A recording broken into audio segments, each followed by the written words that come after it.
ನಮಸ್ಕಾರ ರೈತ ಬಂಧುಗಳೇ. ಇಂದು ಅಡಿಕೆ ಮಾರಾಟ ಮಾಡಬೇಕು ಅಂತ ಯೋಚನೆ ಮಾಡುತ್ತಿದ್ದೀರಾ? ಹಾಗಾದರೆ ಈ ವಿಡಿಯೋನು ಸ್ಕಿಪ್ ಮಾಡಬೇಡಿ. ಯಾಕಂದರೆ ಇವತ್ತಿನ ಕರ್ನಾಟಕದ ಪ್ರಮುಖ ಅಡಿಕೆ ಮಾರುಕಟ್ಟೆಗಳಲ್ಲಿ ಎಷ್ಟು ಬೆಲೆ ಇದೆ, ಯಾವ ಮಾರುಕಟ್ಟೆಯಲ್ಲಿ ಹೆಚ್ಚು ರೇಟ್ ಸಿಗುತ್ತದೆ ಮತ್ತು ಯಾವ ತಳಿಯ ಅಡಿಕೆಗೆ ಉತ್ತಮ ಬೆಲೆ ದಾಖಲಾಗಿದೆ ಅನ್ನೋದನ್ನು ಈ ವಿಡಿಯೋದಲ್ಲಿ ನೋಡೋಣ. ಹಾಗಾದರೆ ಬನ್ನಿ, ಸಮಯ ವ್ಯರ್ಥ ಮಾಡದೆ ಇವತ್ತಿನ ಅಡಿಕೆ ರೇಟ್ಗಳನ್ನು ಒಂದೊಂದಾಗಿ ತಿಳಿದುಕೊಳ್ಳೋಣ. ಹಾಗಾದರೆ ಸ್ನೇಹಿತರೆ, ಮೊದಲಿಗೆ ಇವತ್ತಿನ ದಿನಾಂಕ ಆಗಸ್ಟ್ 19, 2026 ಇವತ್ತಿನ ಪ್ರಮುಖ ಅಡಿಕೆ ಮಾರುಕಟ್ಟೆಗಳ ರೇಟ್ಗಳನ್ನು ಒಂದೊಂದಾಗಿ ನೋಡೋಣ. ಮೊದಲು ಚನ್ನಗಿರಿ ಮಾರುಕಟ್ಟೆಯ ರೇಟ್ ನೋಡಿದರೆ, ಚನ್ನಗಿರಿ ಮಾರುಕಟ್ಟೆಯಲ್ಲಿ ರಾಶಿ ಅಡಿಕೆಗೆ ಕನಿಷ್ಠ 38,099 ರಿಂದ ಗರಿಷ್ಠ 51,879 ರವರೆಗೆ ದರ ದಾಖಲಾಗಿದೆ.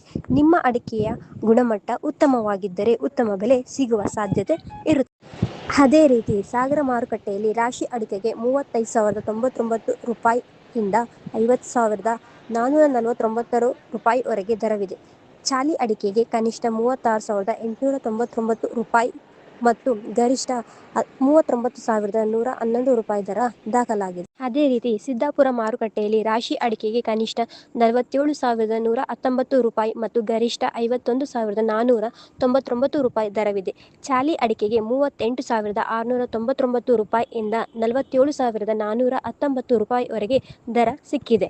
ಅದೇ ರೀತಿ ಭದ್ರಾವತಿ ಮಾರುಕಟ್ಟೆಯಲ್ಲಿ ಅಡಿಕೆಗೆ 41,450 ರೂಪಾಯಿಯಿಂದ 42,450 ರೂಪಾಯಿವರೆಗೆ ದರ ದಾಖಲಾಗಿದೆ. ಅದೇ ರೀತಿ ನಮ್ಮ ತೀರ್ಥಹಳ್ಳಿ ಮಾರುಕಟ್ಟೆಯಲ್ಲಿ ಗೊರಬಲು ಅಡಿಕೆಗೆ 37,500 ರೂಪಾಯಿ ದರ ದಾಖಲಾಗಿದೆ. ಸ್ನೇಹಿತರೆ, ಅಡಿಕೆಯ ತಳಿ, ಗುಣಮಟ್ಟ ಮತ್ತು ಮಾರುಕಟ್ಟೆಯ ಪ್ರಕಾರ ಬೆಲೆ ವ್ಯತ್ಯಾಸವಾಗುತ್ತದೆ. ಆದ್ದರಿಂದ ಅಡಿಕೆ ಮಾರಾಟ ಮಾಡುವ ಮೊದಲು ನಿಮ್ಮ ಹತ್ತಿರದ APMC ಮಾರುಕಟ್ಟೆಯ ಇತ್ತೀಚಿನ ದರವನ್ನು ಪರಿಶೀಲಿಸಿ. ಇಂದಿನ ಅಡಿಕೆ ಬೆಲೆ ಅಪ್ಡೇಟ್ ನಿಮಗೆ ಉಪಯುಕ್ತವಾಗಿದ್ದರೆ ವಿಡಿಯೋವನ್ನು ಲೈಕ್ ಮಾಡಿ, ರೈತ ಸ್ನೇಹಿತರಿಗೆ ಶೇರ್ ಮಾಡಿ ಮತ್ತು ಪ್ರತಿದಿನದ ಅಡಿಕೆ ರೇಟ್ ಅಪ್ಡೇಟ್ಗಾಗಿ ನಮ್ಮ ಚಾನಲ್ ಅನ್ನು ಸಬ್ಸ್ಕ್ರೈಬ್ ಮಾಡಿ. ಧನ್ಯವಾದಗಳು. ನಮಸ್ಕಾರಗಳು.